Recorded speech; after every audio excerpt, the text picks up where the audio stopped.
current events, interactive demos, and direct access to I&E instructors and industry experts. You'll find it all on I&E Live. Regular online streams bringing you the latest industry news, insider info, and the newest technology. You drive the conversation, you bring the questions. We'll deliver the answers and info you want to hear. Be sure to like and follow us for notifications when we are live. We'll see you there.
You lead by innovating, and keeping up with the latest technology isn't enough. You need to stay ahead of it. That's where we come in. I&E offers the most in-depth, hands-on training experience in the industry. Our world-class expert instructors guide your team through complex training modules, arming them with the knowledge they need to protect your critical infrastructure, build and maintain your networks, and make cloud migration seamless. Dive into thousands of hands-on labs for unlimited practice in real-world scenarios, and feel confident your networks won't be compromised with a zero-risk lab sandbox that allows your team to learn on our network, keeping yours secure. Our business platform is simple to use because it's all about you. Customize your training experience with I&E's exclusive playlist. Drop courses and labs into individualized streams. Assign them out and keep up with progress, ensuring team members get the training they need and you get the expertise you need. Single sign-on makes logging in quick and easy across teams, and API access allows you to integrate course catalog materials directly into your LMS. Advanced analytics give you actionable insight into where your team excels and where they're vulnerable. And our courses are constantly evolving as technology changes. While businesses grow at the speed of technology, we give your team the tools to stay ahead of it. Get started with I&E for Business today.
We're living in a fast-moving world where technology is dominating.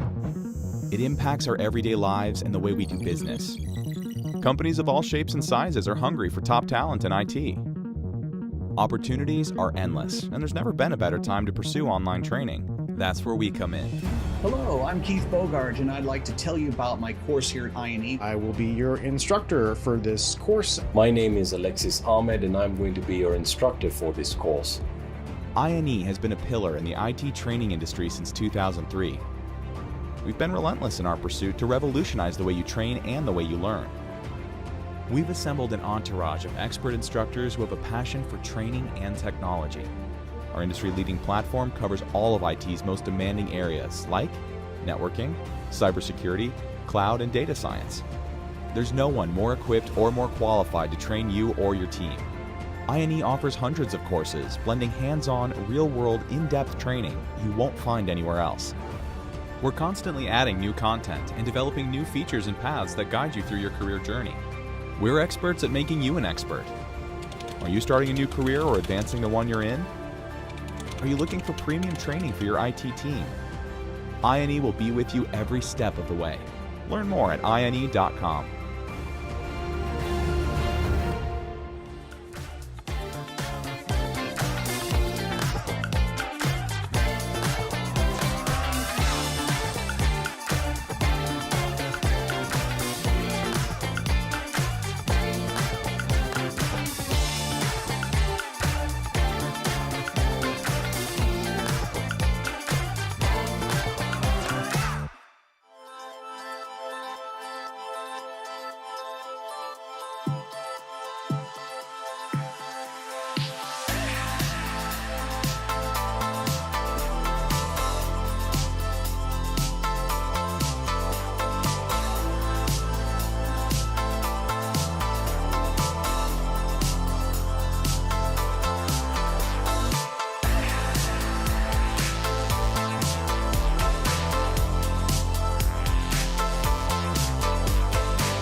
everyone, and thanks for joining us for another INE Live. I'm your host, Catherine Brown, and today we're really excited to be talking about what it's like to live and work day to day as a cybersecurity professional.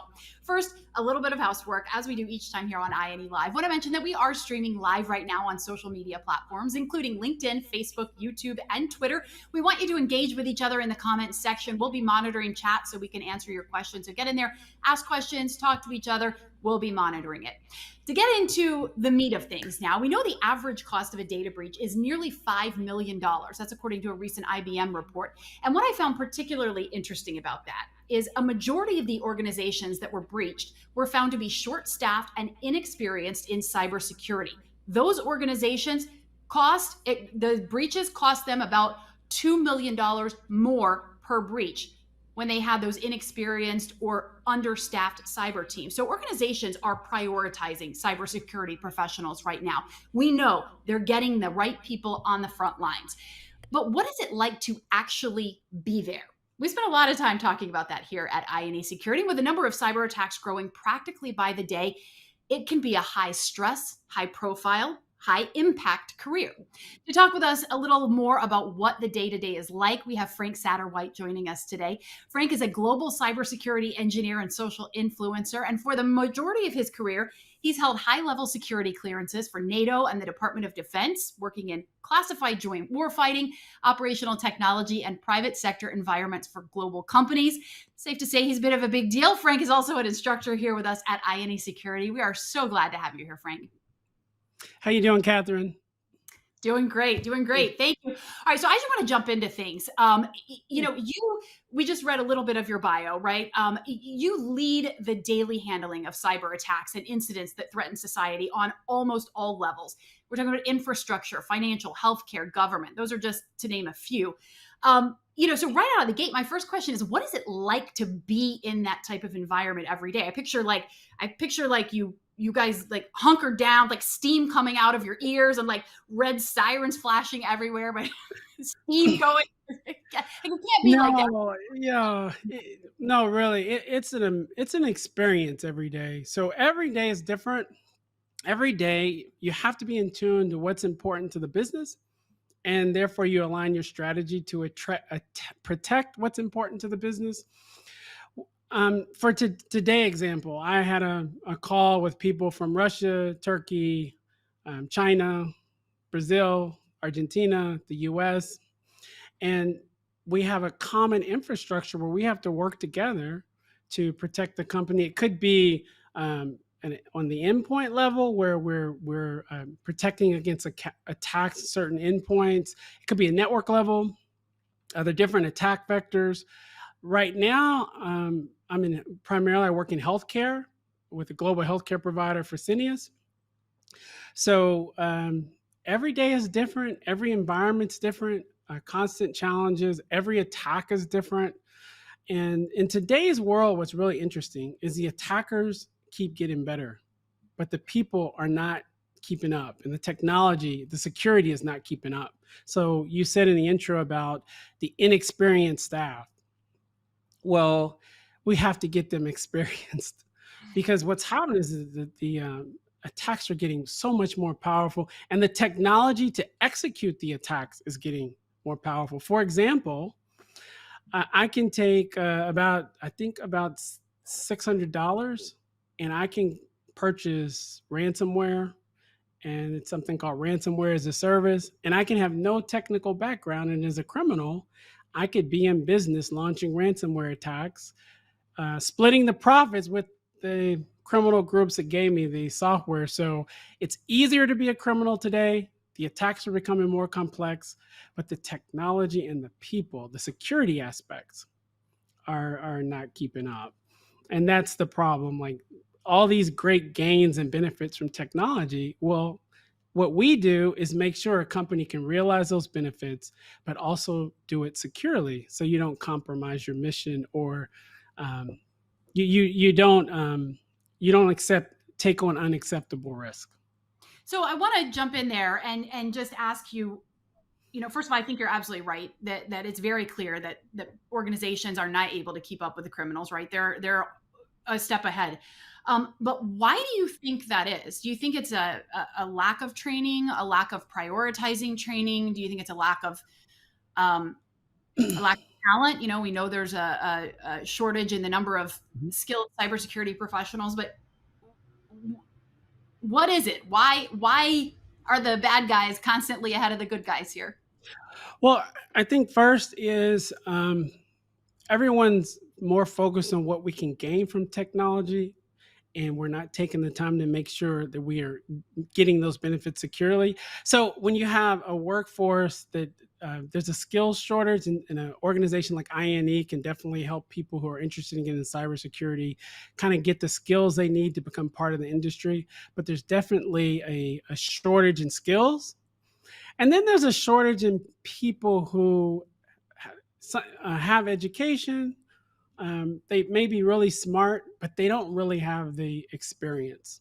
So one of the things that I where I can kind of see the problem really well, I see some really smart people, but they don't have the experience.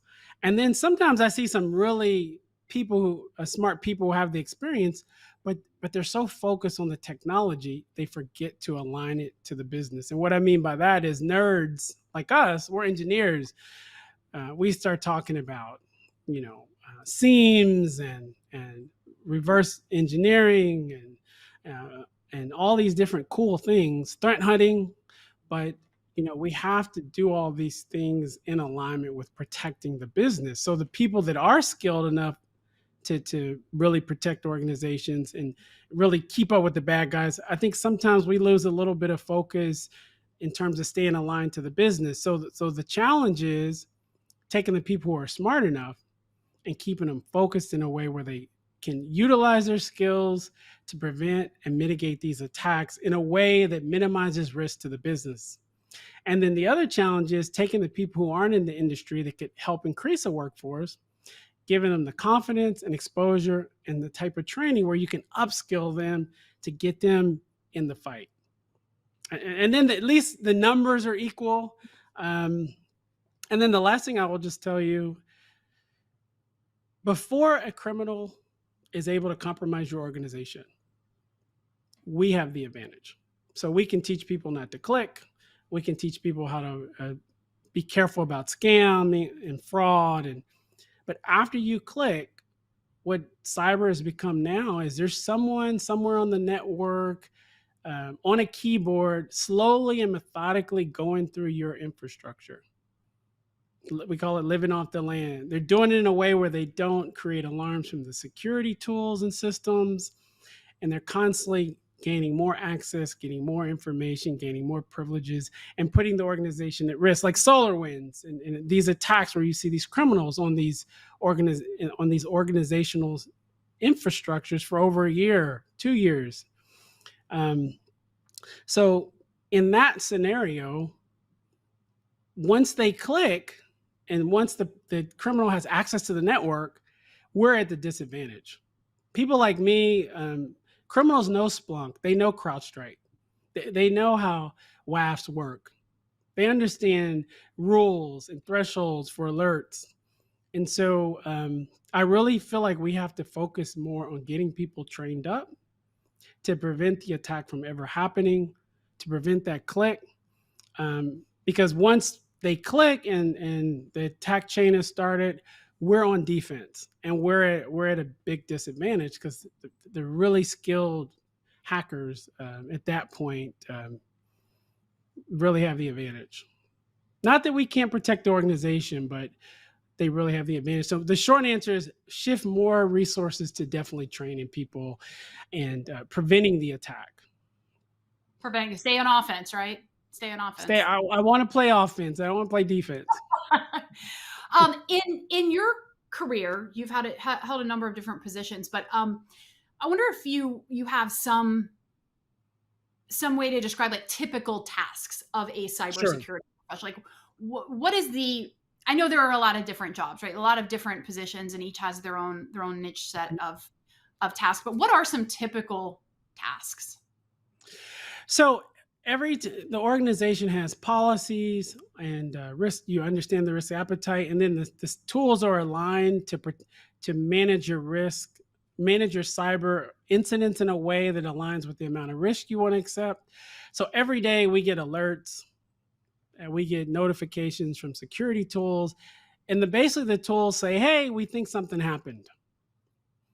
And so what we have to do is then do an investigation and analysis to confirm the scope and how to prioritize that event or alert, and basically confirm whether it is really a problem. And to do that, there's all kinds of tools: Palo Alto, CrowdStrike, Splunk, many different tools Azure allow us to get alert notifications. We receive those notifications, we log into these different tools, we do the analysis, understand the impact. When we're doing the analysis, this is, I think, where most people think about cybersecurity, is we're understanding,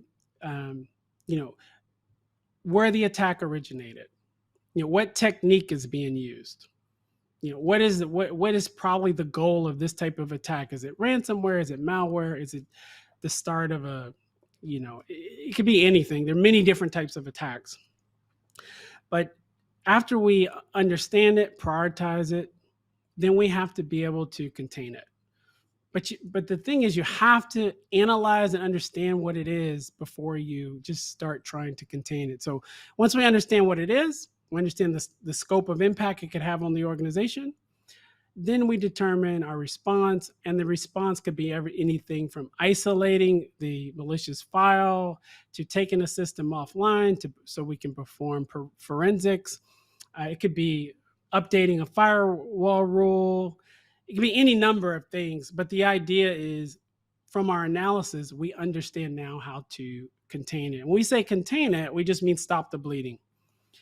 After you contain this particular attack, whatever it is, then you have to fully eradicate it from your organization's network or device, or whatever's been compromised. So we first want to understand it. We want to understand the impact, do the analysis, understand the priority. Then we want to contain it to ensure it does not do any damage to the organization. And then we want to eradicate it, fully remove it from the organization's infrastructure, device. So you want to be, after the incident, you want your baseline of your systems or your organization to be at the same state it was before the compromise. And that's how you eradicated it. So that's kind of what we do. Yeah, that's really interesting. I'm as you're talking, I'm kind of thinking to myself, we always hear about these, we hear about the really big cyber attacks, right? Like the SolarWinds, stuff like that. We hear about that. Those are in the news, millions, billions of dollars lost, etc. But for, say, that the average cybersecurity professional, are there smaller attacks that are happening like more frequently than these big attacks? So every day, a lot of attacks get blocked by some of the tools we implement. I mean, thousands of attacks get blocked every day by just the tools. But there's so many. So last month, I think we had 13. I think I helped with 1,300 incidents. Oh, wow. Now, some incidents take more time than others to do the analysis and the containment. But it's really busy. And when you look at what's happening, you always have to tie the pieces together. You have to, because what happens, you may see an attack in our organization, you may see an attack in Argentina, in Portugal, in Germany, and then maybe the United States. And what we're looking at is, hey, when we did the analysis, are the IOCs the same? What's the technique being used? Is it in each, because you want to be able to establish trends. And because what happens a lot of times is smaller attacks end up leading to bigger attacks. And you have to work together as a team, to make sure that you're sharing information, and that's one of the things I think we do really well. We have what we call Cybersecurity Incident Response Team. And so a lot of times, a lot of small attacks can precede this much bigger attack. And so we have to be aware of that. And a lot of times what that means is using things like threat intelligence. There's some criminal groups that will exploit some data from your organization using a certain type of attack or technique. But in that exploitation of data precedes this much bigger attack. So these are the things you have to keep in mind. We were talking the other day, we were meeting to prepare for this, and we were talking about, cyber attacks aside, you really have to be ready for anything. We saw that a few weeks ago with the CrowdStrike incident. That was an outage. It wasn't a cyber attack, but still demanded a very high level response from cybersecurity professionals. Like, you've got to be on your toes all the time. Fair? Well, very interesting you say this. That's 100% true. Every day, you have to be prepared. With the CrowdStrike thing, that's really interesting. I think what people miss is CrowdStrike's supposed to protect from big outages. Well, this over reliance on big IT companies, it actually causes the outage. And as a cyber professional, your mindset's just different. What I'm thinking about and what I'm alerting my colleagues about is, hey, make sure everyone knows, to be aware of fake phishing emails saying, hey, we're here to support you on the CrowdStrike outage. Please click this link and set up a time to have engage us. Yep. Criminals take chaotic moments and then they start launching phishing attacks, and they start launching attacks when there's confusion. So part of the job is not just that we have to deal with the CrowdStrike part of it, which basically was an update gone bad. CrowdStrike has these sensors, and you have to constantly pull in threat data and behavioral data. You have to update the configurations in the sensor so it always has the latest and greatest and can always detect certain types of techniques and attacks. Well, evidently there was a problem, logic error, and it just broke everything. Even when they tried to fix the problem, it created more problems because some Microsoft systems you end up getting like blue screens of death. But the point is, in that scenario, as a security professional, our job is to make sure everything is available. Make sure there's integrity, make sure there's confidentiality. Well, CrowdStrike affected the availability. So we have to make sure there's no security problems there is the root cause. But we also have to know that, okay, now we have criminals that are getting ready to start trying to take advantage of the chaos. Yeah, we saw that with the CrowdStrike. We saw it with CDK. Same deal. After exactly attacks. Exactly. Yep. 100%. Who are you working with day to day? Not necessarily in the cybersecurity pod, but like, who are you coordinating with on, we'll call it the outside, right? Who are you coordinating with outside of your cybersecurity team? And what should those people know? What do you want them to know about what the cyber teams are going through on a day-to-day basis? Well, what's really interesting is when you say coordinating with outside the cyber team, you mean non-cyber people. Correct. Okay. So what's really interesting is I think cybersecurity is a mindset. And what I mean by that is when you think about it, usually we deal with a lot of operational people or business people, executives, when something's not going right or they have questions about risk but they're like IT or operational people, they just want it to be working. They just want everything online. And so you might be dealing with a lot of vendors. You're dealing with a lot of, for me, I deal with the CISO and also deal with other managers. I also deal with engineers in different locations that are also cyber analysts.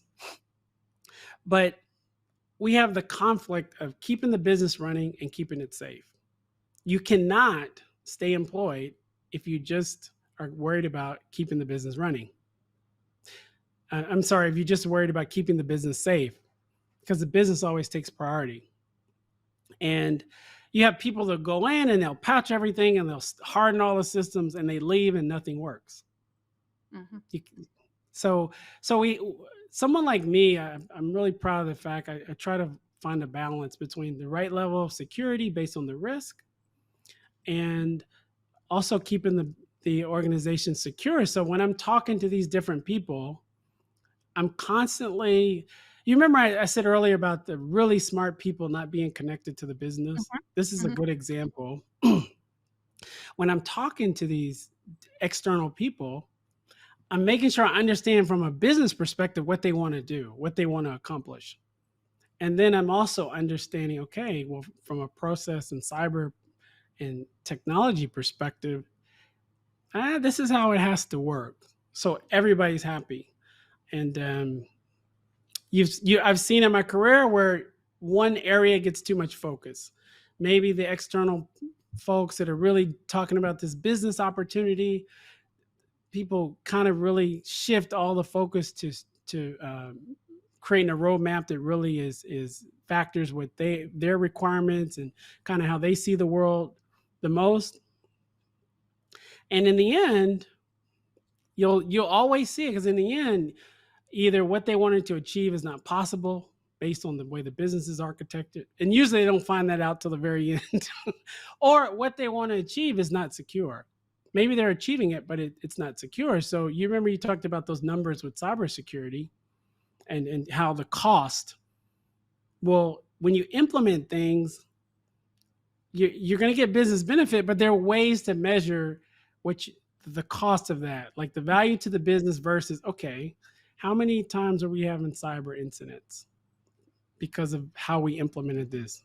Did the security aspect of this scale?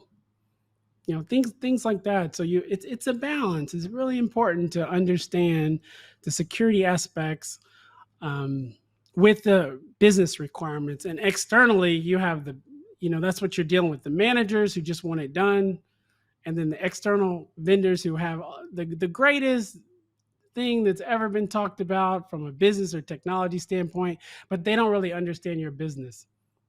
And so they have they really don't have any clue as to how to take this great product and make it work securely in your environment. And I feel like that's something I do really well. It's so interesting that you bring that up. Earlier this year, I was at RSAC with our CEO and a few other people from our team. And that is one topic that just kept coming up from people that we were in conversations with, was just, how do we talk to people outside the cyber team, or how do we talk to the board, or how do I talk to my CEO about the importance of cyber?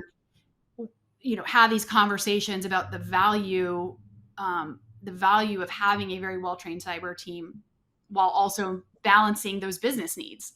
Right. So I think it's super interesting that you brought that up. We're going to let you go in a second. I just wanted to ask you one more question before we go. You're on the front lines of cyber every day. Every day. What are the most alarming trends that are happening right now? So I'm going to answer it in two parts. The first part is just how fast technology is moving and all the risk it's creating. Like, for example, I do a lot of work in operational technology environments. It used to be these were isolated environments. Now you have people with IoT devices on the floor of these plants. So they have a smartphone connected to the internet, and they're in these OT and operational technology environments. So, this is very alarming to me, because right now what you have is a lot of organizations like the healthcare organization I'm working with right now, Fresenius. They have both OT and IT. And so there's technical touch points on those environments. And I'm concerned.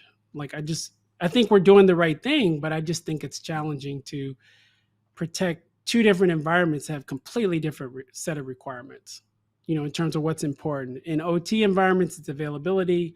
In EIT environments, it's usually confidentiality. And just the other thing that's really alarming is that just how easily criminals can start participating in cybercrime. It doesn't cost any money. It doesn't. Criminal organizations are just like INE. They have employees. They have company dinners. The employees have holiday. These criminals come to work every day, just like you and I, and it's paying. It's profitable. This is why it's increasing so much. It's profitable, and I really am concerned that it's too easy to be a criminal, and we don't have enough talent, and we don't people don't fully understand the scope of the challenges in cybersecurity. Not just this talent shortage, but people are using technology without thinking about how to keep it secure. That's the biggest thing that makes me nervous. And then where the future is, think about quantum computing. I do a lot of PKI. I used to do a lot of PKI work. I do a lot of cryptography. You have these algorithms, asymmetric algorithms that will be easily cracked in 3 to 5 years, and you have entire infrastructures that use these like RSA and all these algorithms that we use today aren't secure. When you start thinking about quantum computing, when quantum computing becomes available, to large parts of the population, there has to be a complete post-quantum strategy, or nothing secure. And so that also really concerns me. Is I think quantum computing is going to pose a lot of challenges. Because you can literally, for those who don't know what it is, it's supercomputers, but right now it costs maybe, I think you can buy them for like $15 million. But as this computing capacity becomes more readily available, what criminals always do is they take something that quantum computing was meant to make the world better, more efficient, more optimize how we do things, right?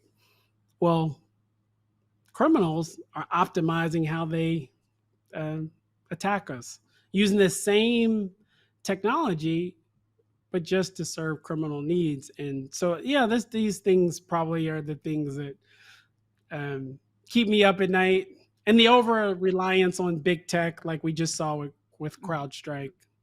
Yeah. It's fascinating. It's scary, and it makes me really want to tell you that unfortunately you're never going to have another off day, because when you're not on the front lines, you'll just be teaching for I&E and training so that we can make sure that these things don't happen anymore. I don't mean to sound so gloom and doom, but I really want more people to get into this, that have passion, that you when you work in this industry, you have a purpose. You make great money, of course, but you have a purpose. You're doing something that's bigger than you. And so I really hope people will get in the fight. You make it sound very interesting, I can tell you that. And just really appreciate your insight. You taking the time to share your experience with us, Frank. Thank you. Very welcome. All right, that is going to wrap it up. We're going to let Frank go. Before we go, I wanted to mention this. If you have not already gotten involved with I&E Security's Capture the Flag Arena, now is a great time. Right now, we have a live challenge going on. It's called Breach Quest. Your mission is to uncover hidden flags as you breach into simulated environments, testing your deep understanding of network security and system behaviors. You can join the challenge at showcase.ine.com. As I said, the challenge is live right now. It closes on September 16th. So we run these in 2-week sprints, on 2 weeks, off 2 weeks, on 2 weeks, off 2 weeks. But each challenge is open only for 2 weeks. So get involved, climb that leaderboard. Be sure to like and subscribe on the social media platform that you're using right now. And be sure to subscribe to our email list as well, so you can stay in the loop for all the best deals, for all of our promos, and get a heads up when we are going to go live. We'll see you next time. Until then, thanks so much for joining us, and have fun in the CTF arena.